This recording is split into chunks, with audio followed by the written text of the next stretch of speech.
retweet de news de l'agence, on retweet des articles ou des points de vue que je trouve intéressants, que je partage vraiment intellectuellement. Ou sinon, je n'ai pas une vraie ligne éditoriale. Peut-être je tweete des phrases, certaines fois en français, certaines fois en anglais, de réflexion sur le métier, sur la société, des choses que je trouve intéressantes. Mais je n'ai pas une vraie ligne éditoriale, ça dépend du moment. Je dirais que dans l'agence, on utilise beaucoup Twitter. Après, chacun il l'utilise de sa façon.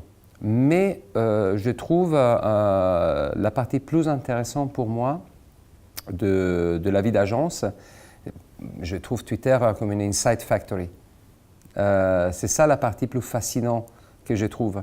Avant, si on imagine, ça fait 10 ans, pour trouver des insights, il faisait vivre énormément, passer beaucoup de temps avec les autres, sortir.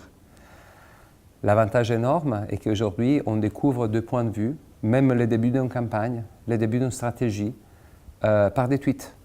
L'effet d'observer, de digérer, de lire, ça donne une incroyable quantité de points de vue différents sur une problématique sociétale, des transports, de vie privée.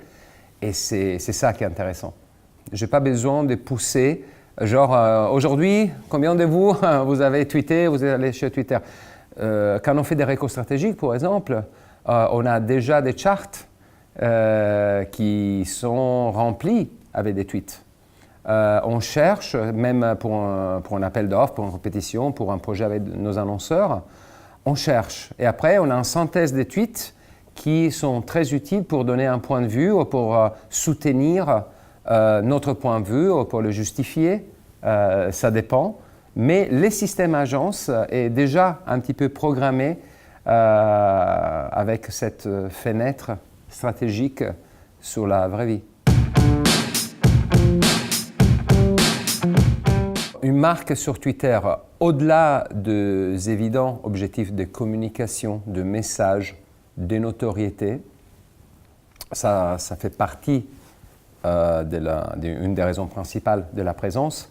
Mais il y a aussi une autre raison qui pour moi est l'observation et le baromètre et sentir les pulses des gens dans un dialogue horizontal. Moi, je trouve que de plus en plus, les gens ils ont envie d'un dialogue horizontal, pas d'un dialogue vertical. Pouvoir les entendre, pouvoir voir les réactions, pouvoir même jouer de façon positive avec eux pour mieux les comprendre. Et je pense qu'aujourd'hui, il n'y a rien de plus important que la compréhension du consommateur, la compréhension de ses réactions. Ça, je trouve intéressant. Après, oui, il y a un média, qu'on dirait à l'anglaise, un broadcasting chez Twitter, mais je pense qu'il y a aussi un narrow casting, beaucoup plus pointu, avec chacun. Et c'est pour ça que suivre, comme quand on lance une pierre dans l'eau d'un lac, suivre toutes les vagues circulaires qui se génèrent, c'est presque plus important dès le moment où la pierre tombe dans l'eau. Oui, il y a des campagnes Twitter importantes tous les jours. Moi, pour nous, j'aimerais bien, plutôt qu'il y ait une campagne, j'aimerais bien souligner un projet qu'on a fait pour Unilever, pour la tisane éléphant. Et c'est très intéressant parce que un jour, on a vu le président de l'Olympique Marseille, qui est dans une conférence de presse au moment du mercato. Il présente aux journalistes une charte avec le pack de la tisane éléphant pour dire aux gens, il faut se calmer, il faut pas. Il avait un message de relax. On a vu ça. On a envoyé à des influenceurs Twitter et des Twitter de la sphère liée à l'Olympique Marseille, de boîtes à tous avec 2 billets pour le stade, des boîtes d'éléphants après le discours du président de l'Olympique Marseille. C'était incroyable. Ça veut dire qu'on a devenu immédiatement trend topic et il y a eu de reprises sur les médias PR et télé et print, des SoFoot à des émissions de télé, parce qu'il y a eu des milliers de retweets Et à nous, a pris une demi-journée. Et c'est ça que je trouve magique. La chose est de prendre le bon moment, la bonne étincelle pour déclencher le feu. Quand on parle de marque avec nos clients, on essaye avant tout, ce n'est pas une tendance, mais c'est en réalité, c'est un besoin de garder la cohérence. Je pense qu'on ne peut pas tout faire simplement parce qu'on peut le faire. Nous, on essaye de garder un drapeau qui est lié à la stratégie, qui est lié à la marque, et essayer de le rendre le plus grand possible. Mais c'est le même drapeau. Je pense que aussi c'est notre devoir d'éviter, comme on peut voir certaines marques, des erreurs.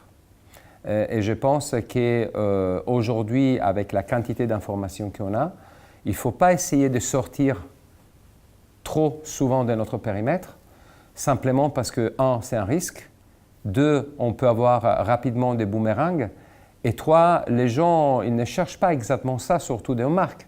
La chose qu'ils cherchent, c'est un dialogue sur un terrain d'entente. Et quand ce terrain d'entente vis-à-vis de la marque est basé sur les valeurs des marques, sur le respect, sur une éthique commune, sur l'audace de la recherche des nouvelles expressions, ça va. Quand on essaie de jouer trop avec Twitter et de responsabiliser la marque sur les messages qu'il donne, ça commence à être un petit peu plus compliqué. Moi, j'aimerais bien souligner le @Guillaume Tessé parce qu'il est avec nous et c'est vraiment drôle. Moi, j'aime bien les détournements, mais ça, c'est entre nous, publicitaire, hein, mais de Adweek, mais week écrit pas comme semaine, mais comme malade. Et voilà, et bien entendu, à Thérésie.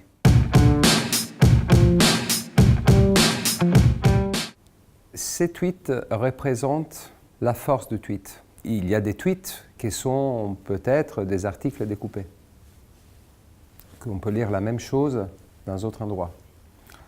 Et il y a des tweets qui sont des expériences, des moments personnels.